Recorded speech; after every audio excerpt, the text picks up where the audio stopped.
confusion for some voters in Virginia Beach who received text messages from an elections group. The text messages have information about where people can vote, but many complain the texts have incorrect information. And News 3 reporter Brendan Ponton is looking into who sent the text messages. The messages tell people where voters can go to cast their ballots, including here at Central Library in Virginia Beach. But the group behind the messages now acknowledges they were confusing. This is an example of the messages voters across Virginia Beach received.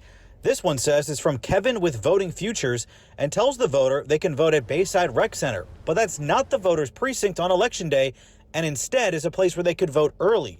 I thought it was a scam. Larry Alexander received a similar text message from a group called Black Voters Matter, telling him he could vote at Obendorf Central Library, which is also not his precinct on Election Day. I didn't know these people.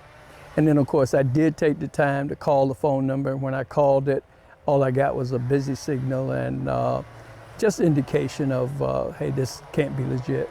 And the group behind them, called Movement Labs, is acknowledging the texts were confusing. They sent voters a follow-up text message saying the information, quote, may not have been correct. We don't have any control of who's sending that. We don't even know the organization, but it has been reported. Virginia Beach voter registrar Christine Lewis says her office has gotten calls about who's been sending these and says voters can report it to them or just ignore the messages. We don't want to cause any voter confusion, and we want to make sure that voters know where they're supposed to go on Election Day to go vote. Movement Labs says their goal was to encourage progressives to vote early, but the text messages did not specify in some cases they were providing information on where to vote early, not where to vote on Election Day.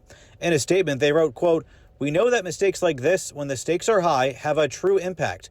We are humbled by this and will continue to work for democratic and progressive values." Alexander says election communications need to be taken seriously.